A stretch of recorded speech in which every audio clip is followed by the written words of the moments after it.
spend the day with me in Hanoi. So, ang una namin pinunta from our hotel is yung St. Joseph Cathedral na mukha talaga siyang pencil sketch. And then after that, malapit lang siya dito sa Hoan Kiem Lake. Wala pang tao pag umaga. After mag-morning walk, dumiretso na kami dito sa Hua Lo Prison. Ayan.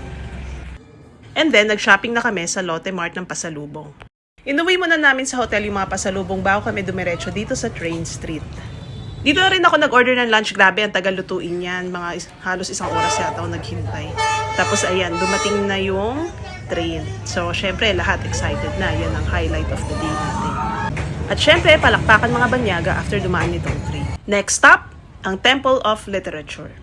First university sa Vietnam na dedicated kay Confucius. Hindi ito free entrance ha. 50,000 Vietnamese dong per person dito. Tapos ayan, may nagpupulong-pulong sa gilid. Di ko alam, baka mukhang nagpo-fortune telling si kuya.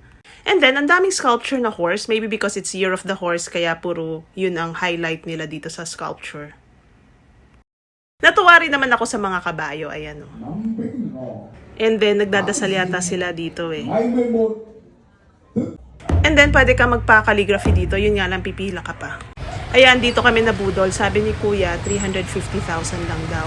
And then, pagdating namin sa hotel, naging 350 each. O, diba?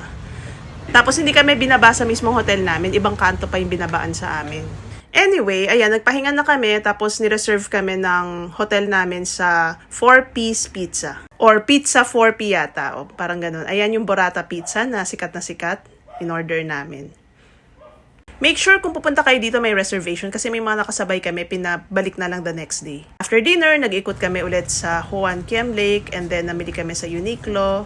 Sayang, hindi kami nakapanood ng water puppet show kasi nga fully booked na nung nagpunta kami. That's it. Bye-bye!